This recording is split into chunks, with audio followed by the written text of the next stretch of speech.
So today we have AG Billig, who is a best-selling published author of fiction and nonfiction books. She is a self-publishing expert, a coach and presenter, a book shepherd, a former radio and TV host, editor-in-chief for glossy magazines and PR, and branding expert. She uses her experience and expertise to help authors get clear about their writing goals, build their author brand. She's also a sought-after speaker at writers' conferences and a member of the IWOSC. And we are so grateful to have her today here with us to share her secrets of book marketing and getting publicity for a best-selling book launch.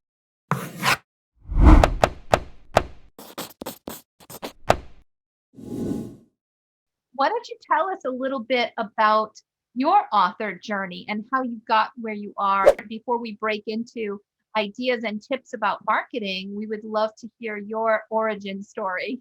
You hear my accent, so you probably wonder, how did I end up here in Southern California? I was born in Romania, actually, Eastern Europe. I started writing fiction when I was 8 years old. I completed my first novel at 14. My father, for some reason, although when I was born, it was still the communism era back in Romania. My father wanted me to learn English from an early age.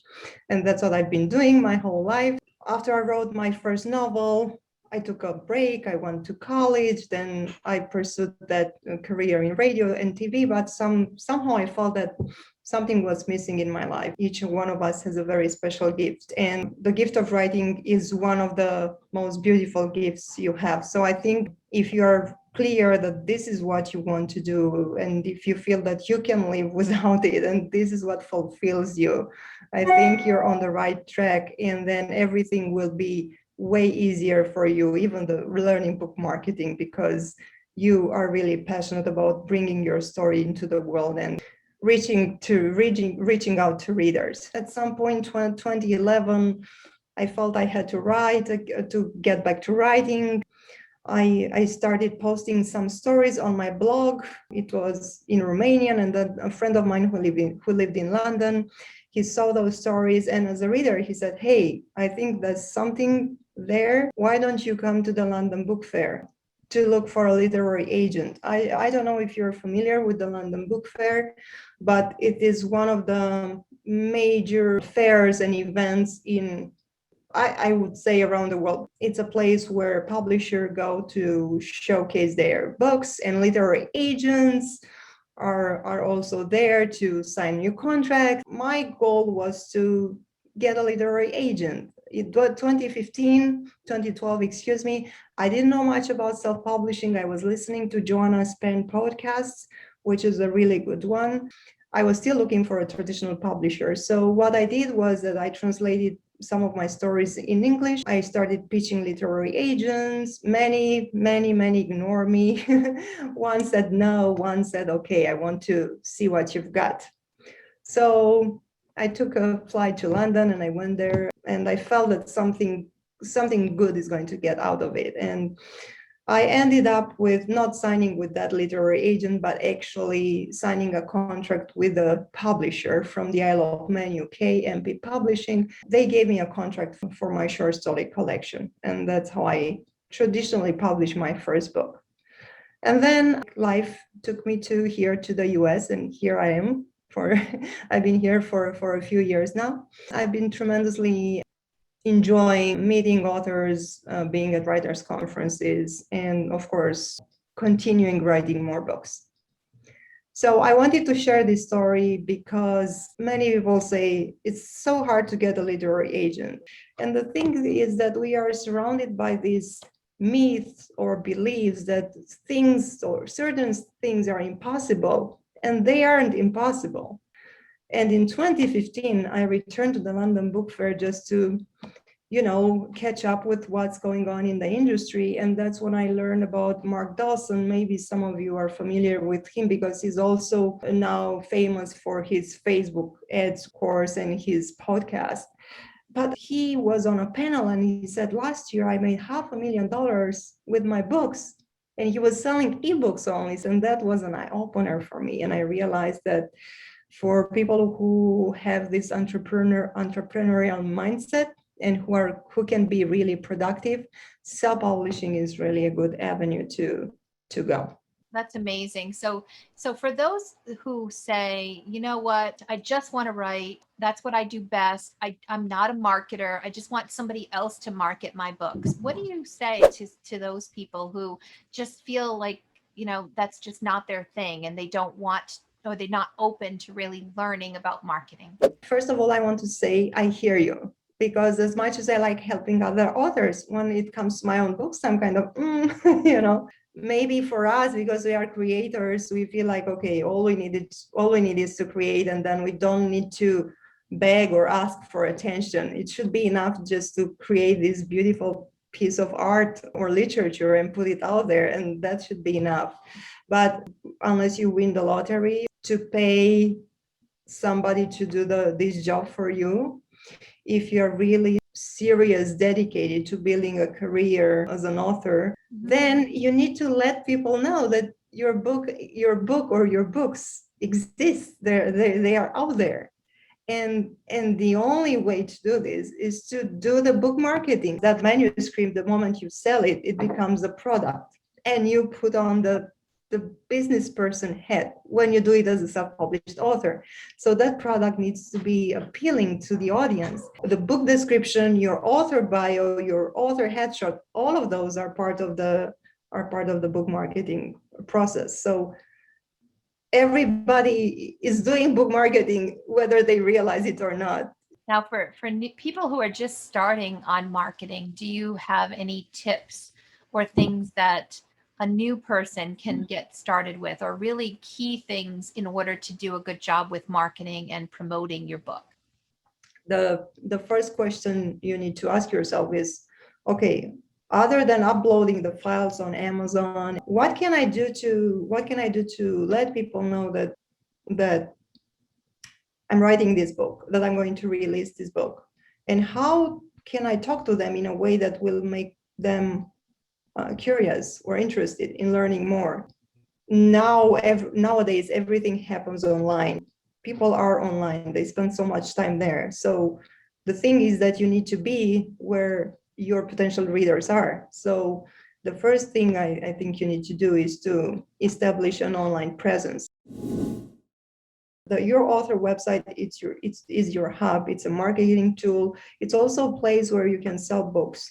I wouldn't say paperbacks, because then you have to handle shipping. But from your author website, you could sell digital copies of your book. You could set up by linking your website to an email marketing service like MailChimp or Constant Contact. You could create an automated sequence that, once somebody purchases a book, they automatically get the digital copy. And I know Joanna Penn does that with her website, and it's a revenue stream from her. And actually, there is a lot of hype nowadays, especially in Europe, about using your author website as a marketplace for your own books. The website shouldn't be something complicated. It should be straightforward. Have your bio there, have your headshot there, your books, links to all the places those books can be purchased. And also, a blog post section could be useful. Show your personality a little bit more, write stuff that you're passionate about, and also it would give them an incentive to sign up to your newsletter. When we started this conversation, I mentioned that there is no one size fits all. Some authors are doing extremely well with these Amazon ads and Facebook ads, but then other people simply rely on this email list. On your email list, you should have those people who are really passionate about your books. And once a reader gets hooked on you and what you write, then they will, that person will stay with you. If you don't have it already, you should add it to your website, this subscription. You can send them a gift, maybe, like a free chapter or something, to incentivize them to sign up.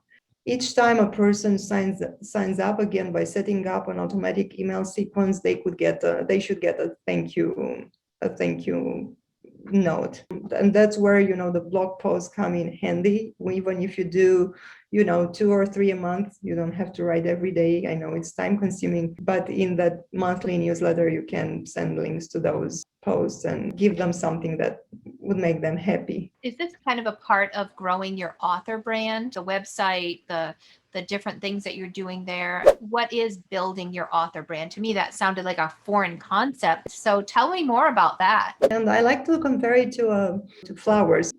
Each flower has a unique scent and a unique look. And each one of us, especially as ladies, right? We have our preferences when it comes to flowers. Some of us like roses, some of us like violets, and so on. So it's the same with the readers. They have sort of preferences when it comes to genre, and they connect to the work, to your work, not just through the words you put on paper, but through your personality as well.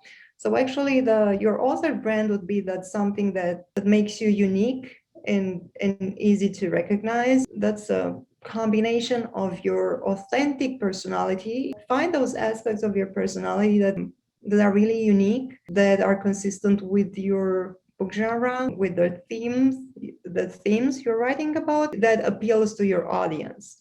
So it's about knowing yourself, knowing your work, knowing your audience, and then combining all these elements together into creating something that is unique to you and makes you easy to recognize, and also helps the reader bond with you, because the reader will feel that you have mutual values, mutual interests, and they will also know what to expect from you. A certain type of fiction, a certain type of personality, a certain type of interaction. They will know that you are going to inspire them or entertain them. So that's the author brand. And the author brand is expressed through your website and your headshot and all the pictures you're posting, the banners on your social media, and then there is the written content. The foundation for it is actually your why. Why are you writing? What do you want to accomplish with your writing? What is your goal? What is the impact you want to make in the world? And where do you want your career to go? Because a brand is not something that you build for a book. And keep in mind, you don't build it around your book. You build it around you as an author. And you integrate the books into the brand.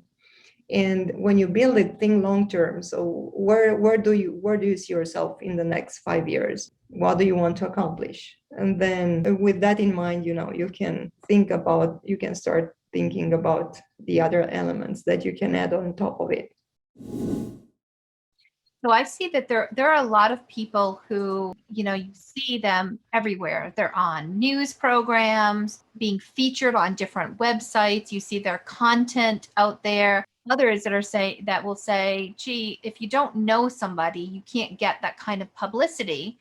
But you've proven that wrong. I've seen you just do amazing things. And when you talked about it in that webinar, it just really struck me that you had some great ideas about publicity and how to get publicity and what we need to consider when approaching websites and podcasters and the media.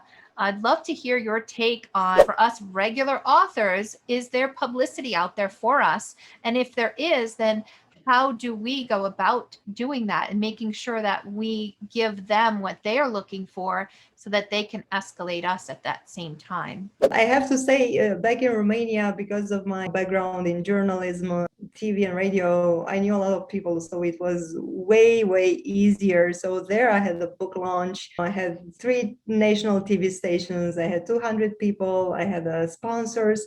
But I think what helped, I wouldn't have had that unless I had a creative idea. To get publicity, it helps to use your amazing creative gift into getting the media's attention. So for example, I know it is custom for someone when they have a book release. Okay, we are going to call a bookshop in our area and do a book signing and sit at a table and sign books, and that would be it. But think about it, the bookstores aren't the only places. where you can do book releases, especially with children's books, right? If you look at the theme of your book, you can find another avenue, come up with an event that would be appealing for children. For my short story collection, which was also translated in Romanian, I rewrote one of the stories as a monologue. I performed the monologue, and then I had tango dancers and live music and video projections. So everything came together in a mini performance. It was a 40-minute performance. That's what made it possible to get sponsorship and get media attention, because it was an event that was unusual. And by the way, it didn't happen at a bookstore. It was at a summer club in a park. So it was on an open air terrace, really nice. To get the media attention and to get the media exposure is to think out of the box and think, what can I do that's unique, that could be of interest to the media and also to my audience, like have them come and see me and give them more than just a signed copy of my book. People always look for entertainment. They look for things that are newsworthy, and usually when you look at the mainstream media now, you can see what's newsworthy. So especially as a first time author with like a small fan base, probably you releasing a new book won't be that newsworthy for them. But as I said, if you create a book release event that's unique and that's going to draw a large crowd of people, that could be newsworthy and of interest. And also, as fiction authors, I know for nonfictions it's way easier to find their talking points and introduce themselves as experts in certain areas with the research you've done for your book or the themes. From what I know about authors who write children's books, most of them are parents. So you can use your experience as a parent to identify, and this is one important topic for pitching journalists, is being really clear about your talking points and finding things that you could talk about. And then when you are invited to talk on a certain topic, then they will introduce you as Jane Smith, author of, and the name of the book. And you can also talk about your book and say, yeah, and I write about this in this specific book. I worked with another who wrote a children's book series that included 5 or 6 books, and each book was located in a different world capital. So one was in Paris, one was in London. He was also a passionate traveler. So I used that hook, to pitch him for interviews and also help him build awareness around his books.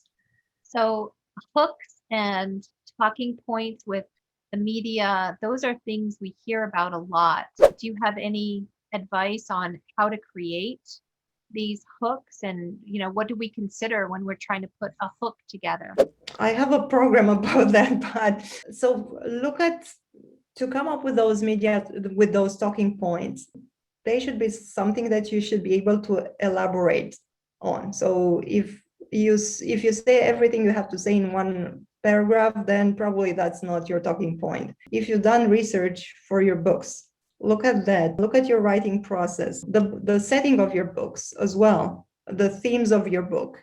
And then, you can look at what is trending now in the news, what is trending in the media, what would be like the major topics right now. See if you can tie in your books to their topics. And then I think it helps looking at what are the conversation among parents and what are the things that are trending regarding children education, and see if you can find some talking points that could relate to what's going on now. For each talking point, it should be really to the point, maybe one short paragraph, but not longer than that. But as I said, then when you are invited on a show, then you should be able to discuss that theme or talking point in depth. Okay, so you're pitching something that you want to talk about, you're tying it into the media, the current events, or something that the media would be interested in, and Exactly. pitching it. Okay. Exactly. And something that you're also passionate about. when we are passionate about something, we are also digging, trying to find information. So obviously you will know more about it. How do you market in Europe? Any differences there? Honestly, I haven't marketed my books in Europe other than Romania. I know that Eastern Europe right now, they are not big on ebooks. They still prefer paperbacks. But I guess nowadays, because everybody's online, other than, let's say, when you do targeted ads, and I know right now Amazon, for example, allows you to do ads in their German store, and then making sure that your book is available on as many platforms as possible. With children's books, especially picture children's books, people, they want them in paperback. They don't want them as digital copies, because it's Right. not the same for sure. So that thing of like discounting the price, I don't think for ebooks, I don't think that's a good idea. But with advertisement, making sure that you target a certain region, and then in some countries, other platforms, let's say iBooks in Europe, they do better than Amazon, Apple Books, excuse me, and then Tolino. So there are these wide distributors like Draft to Digital or Publish Drive, which facilitate the book distribution in other territories outside the US. Right.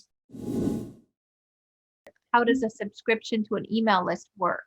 That should go on your author website. Some people have pop-up boxes. Some people, they don't like it because then you need to close it. But I think they can work. So you can have a pop-up box, and then at the bottom you can have another box that says subscribe to my email list. You have to have it. Some people will be surprised. Some people, just by finding you on the internet, will go there and subscribe if they are interested in your books. And then connect it to MailChimp or Constant Contact. With MailChimp, for example, up to 2,000 subscribers, you can use it for free. I started putting time and energy into building that email list. That really changed things, because I could see, on my second book, that the sales were way better. People responded well, and that for sure helped. One thing I wouldn't do again would be to release a standalone book as a free book on Amazon. I did that with my first nonfiction book, I Choose Love, A Journey from Fear to Love. I chose to make it free for a few days when I released it.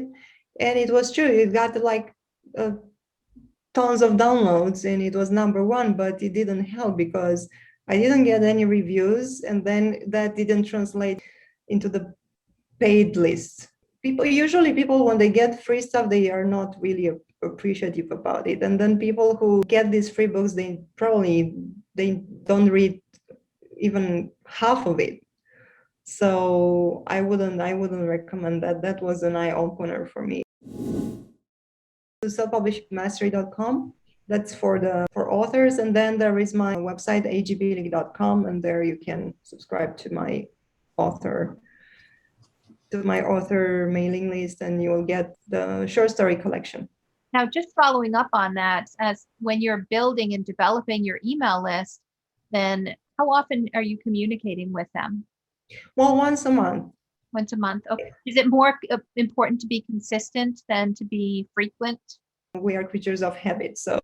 And it's important to let those readers know that you are still alive and doing stuff, even if you're not, especially for people who aren't releasing books every month. This is where publicity also comes in handy, because you don't want people to forget about you. So you don't want to overdo it, but you need to make sure that you are being remembered. So just sending them something every month, something that's interesting, something that's funny, that can help you stay connected with them, and letting them know, right now I'm working on a book. And then once you are getting closer to your book release, then you can work with your fans. You can say, hey, the first 10 people who sign up to receive an advance copy of my book, we will get a signed paperback when it's ready, or do a book cover reveal with them. Come up with these ideas and ways to keep them engaged and make them feel special. So yeah, once a month. But then, as I said, if you have a book release, then you can do it more often before, or if you have a special announcement to make, for sure, you can make them feel like they are your friends and you're happy to share with them what's going on. Selling is going to be the byproduct. That's what I said earlier. Make sure you build this connection with the readers, because selling is just the byproduct. Once they start to like you and like your books, you won't have to ask them to buy your books. They will just buy them because they love your style and they love you. So and don't forget and don't be shy to to ask for reviews. Because somebody was saying, it takes 1,000 sales to get one review, and reviews are important even if you're doing Amazon ads, because you can, let's say they approve your Amazon ad, but then if your book doesn't sell or your book doesn't have many reviews, that's why you're going to end up with your $5 almost intact, because Amazon actually won't show that ad so much, because they want to show a product that's going to sell. So people are going to look at the ad and say, oh, you only have one review, no review, no.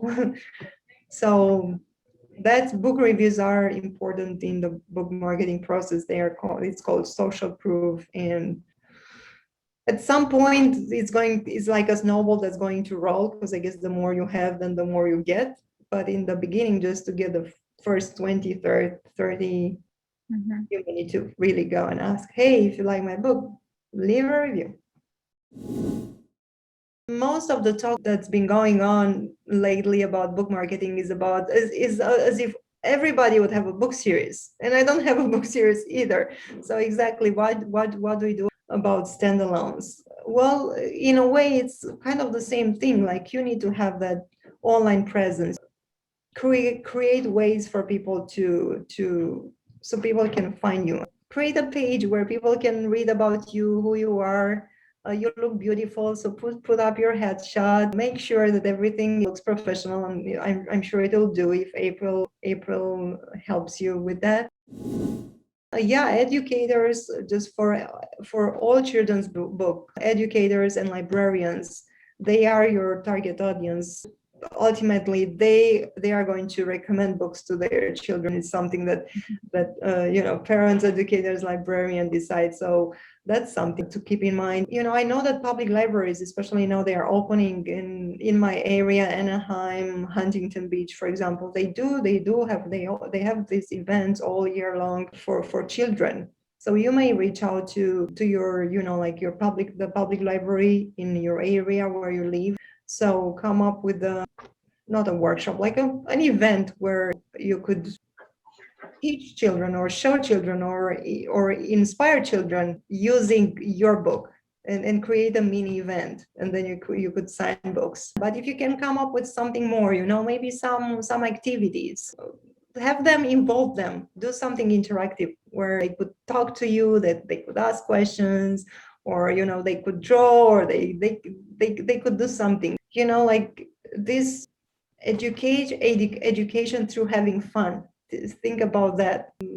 Going back to publicity, don't be afraid to reach out to the local media. With local media, and especially with a book like yours, no, the hook shouldn't be like you're releasing your first book. The hook should be like, oh, a new book is coming out that's going to help parents and teachers educate their children. Stress the benefits of your book for children and for librarians and teachers, and what makes it unique. And then you can send it to the media. How did you get the review in Hollywood Weekly magazine? Tell us your secret. Well, I'm going to be honest. A friend of mine helped me, so that's not my contact.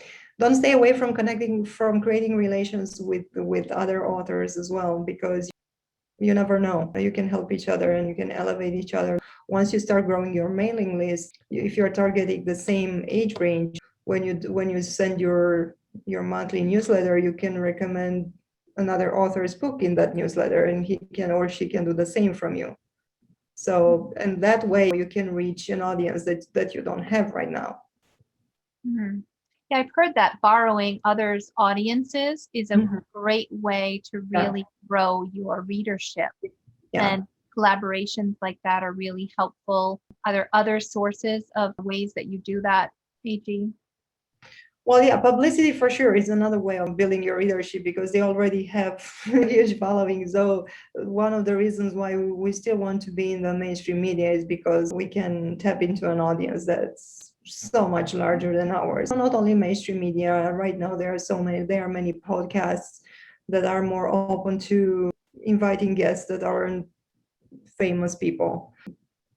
Actually, anybody who has a following and who is interested in your book is an opportunity to build your audience. Depending again your book theme or your message, you can partner up with an association or a group and say, hey, I have this book and this book is going to these are the themes and this is how this book is going to help children and educators, or I'm willing to donate 2% or 5% of 10% of my sales to your organization if you put my book out there.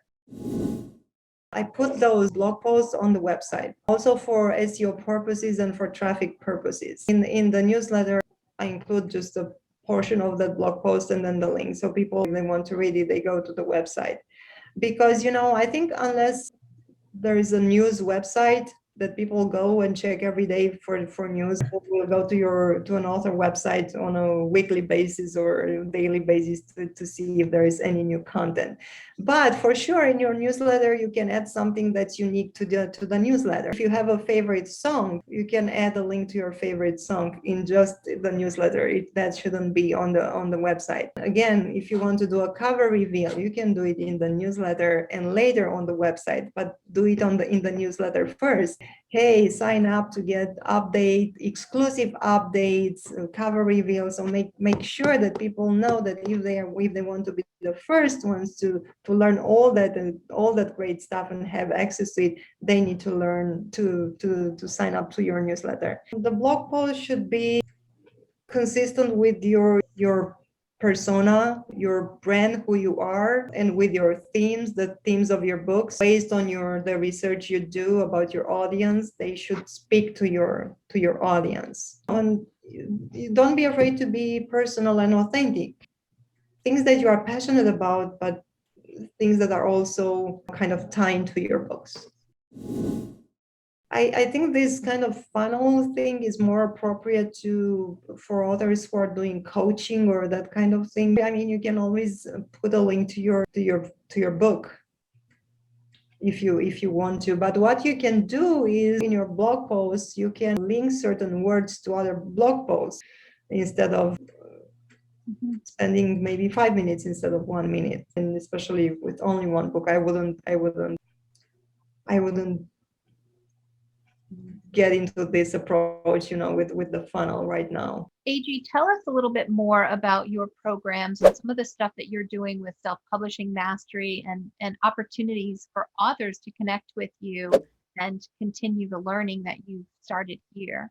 2015 London Book Fair, I was there and I told you I heard Mark Dawson speaking about his success with his book and books, and I realized, oh wow, this is a trend. This is not a trend. This is the new publishing actually, and this is here to stay. And I was so excited, and I said, well, I wish there was something similar to Publishers Weekly for independent authors. And that's how Self-Publishing Mastery came to me, the idea to create this hub where authors can go learn about book marketing and writing and self-publishing and like an educational hub.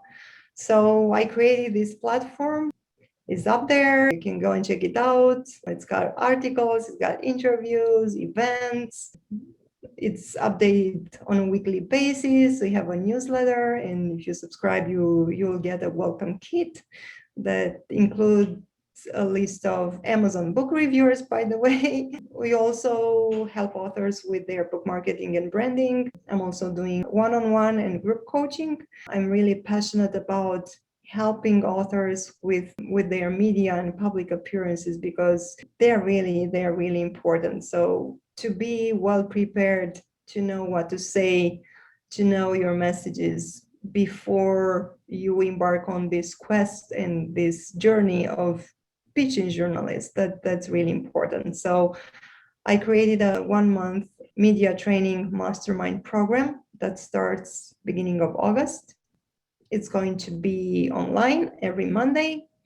And we've got only 15 spots because I want to be able to interact with people and give feedback in real time and allow the participants to give feedback to each other. We are going to discuss talking points. We are going to discuss personal styling. We are going to actually pretend that we are in front of a camera or in front of a microphone doing an interview and see how it feels.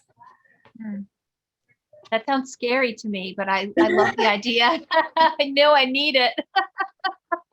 Oh, that sounds awesome. So where can we go to find out about this and to potentially sign up for that? I can put the link in the comments. Okay. If it's okay, so then you can see it. It's here. So yeah, I think it will be fun.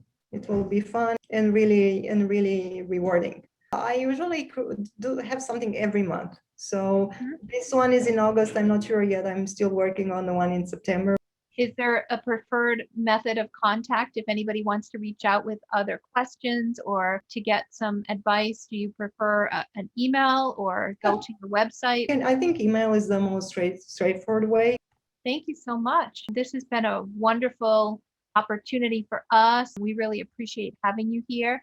And I am going to be checking out and potentially signing up if there's still spots left for that media. I would love to do more with media and I just don't know where to begin. So press kits and all of that goes into pitching to the media. I think anything that helps us get more comfortable would add a huge amount of value for those of us, especially where you've got a little bit of a track record or you've got a few books and you're still not quite there with your author brand. I think it's even more important. It's never too early.